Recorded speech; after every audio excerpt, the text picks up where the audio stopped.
do Maranhão. Um dos produtos mais perversos desse modelo de exclusão social que está aí vigente é exatamente a exportação forçada de pessoas. As pessoas saírem das suas casas, deixarem o seio das suas famílias para buscarem mais oportunidades de trabalho é absolutamente normal. Mas não é propriamente isso que acontece no Maranhão. Não é uma escolha, uma imposição. Ou seja, exatamente pela negação de direitos, de acesso à educação, a falta de dinamismo da nossa economia, essa perversidade que é a concentração de riqueza na mão de pouca gente, a corrupção que impede investimentos públicos, acaba empurrando as pessoas para fora do Maranhão.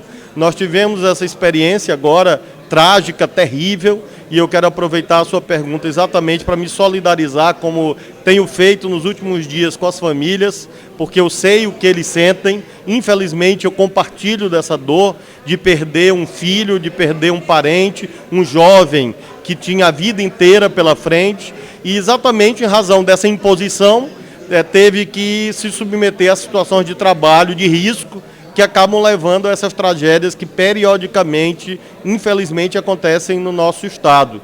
Então é um sinal a mais que é urgente a mudança também da realidade econômica do nosso estado.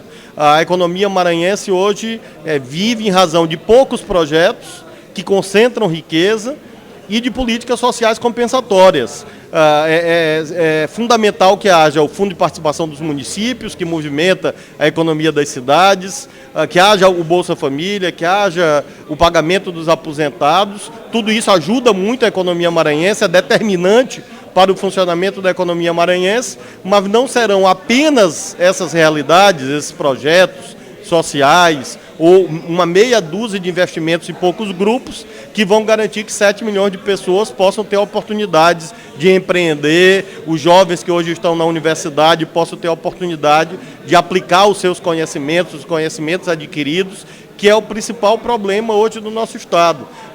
Enquanto nós não superarmos no plano político o modelo oligárquico, nós não vamos alterar o funcionamento da economia, porque há um casamento entre a política oligárquica e a concentração de riqueza. Eles andam de mãos dadas, e a soma da concentração de poder, fruto da oligarquia, da concentração de riqueza, que gera essa quadra de pobreza, de tragédias, de injustiças no nosso estado. Bom, agora nós vamos girar aqui a câmera para mostrar aqui o Ricardo Santos, que está aqui conosco, e vai fazer a sua pergunta agora para o presidente da Embratur, Flávio Dino, e que é o líder das pesquisas de opinião para o governo do Maranhão na eleição do próximo ano. Ricardo Santos. Flávio, boa noite. É um prazer estar nesse momento aqui, participando desse diálogo com você. Você tem percorrido algumas cidades do Maranhão, e quando a gente fala de Maranhão, a gente sabe que é um povo sofrido e que por 40 anos foram enganados, ludibriados, com conversas eleitoreiras, que infelizmente permaneceu que um grupo permanecesse até hoje mantido no governo, no poder. Eu queria saber de você, como você observa esse momento. O povo maranhense despertou realmente para que possa, através do voto, mudar a realidade do Maranhão? Vamos ver agora, vamos girar a câmera aqui e vamos ouvir o presidente da Embratur, Flávio Dino, sobre a pergunta de Ricardo Santos. Bom, a pergunta do Ricardo é muito importante porque permite que não só uma reflexão sobre o que se passou nas eleições anteriores e, sobretudo, sobre o que está acontecendo agora. Quando você corretamente coloca de que há uma tentativa de, mais uma vez, ludibriar o povo, é essa a realidade que está colocada. Ou seja, a cada eleição nós vemos o mesmo método se instalando. Inventa-se uma candidatura, inventa-se um conjunto de promessas. Essas promessas são acompanhadas do uso despudorado da máquina administrativa, de convênios fantasmas, como vocês têm denunciado, de obras que não se realizam, de obras superfaturadas, etc.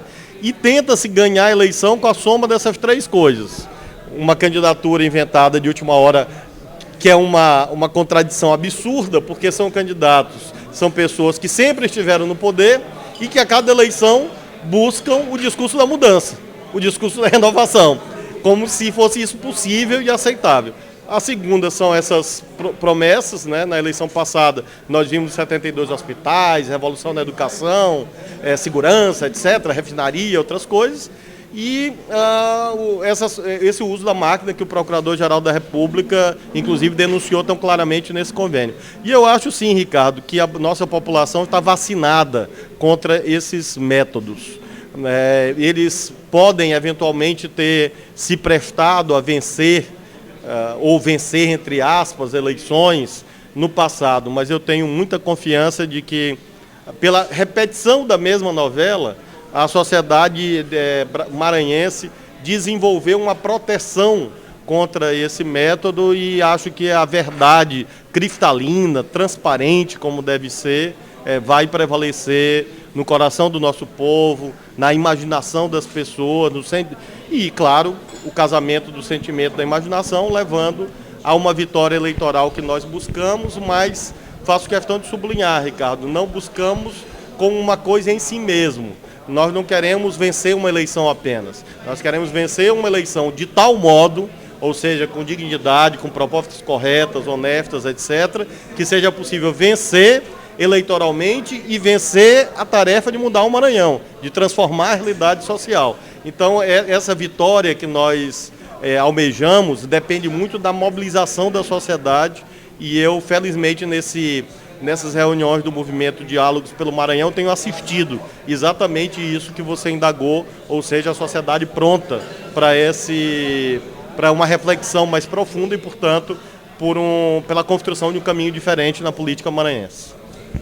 Muito bem, para encerrarmos, nós vamos agora a última pergunta com Manuel Santos, do Jornal Pequeno, que está aqui conosco, vai fazer a sua pergunta para Flávio Dino. Certo. Bom, Flávio, a gente reconhece o Flávio Dino não apenas como político, mas também como um grande jurista, uma pessoa que conseguiu construir ao longo da sua vida profissional